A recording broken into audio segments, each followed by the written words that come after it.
Yang memakmurkan masjid golongan pertama mereka yang membangun masjid.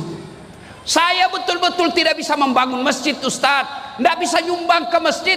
Maka orang yang memakmurkan masjid golongan yang kedua, mereka yang datang berjamaah di masjid.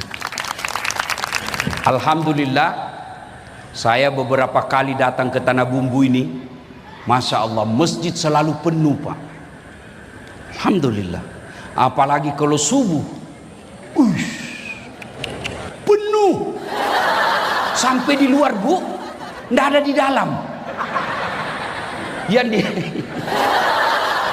Yang di dalam orang tua sudah pensiun, yang sudah muka-muka sakaratil maut. Lomba batuk lah dia di dalam. Anak muda kan ada di dalam.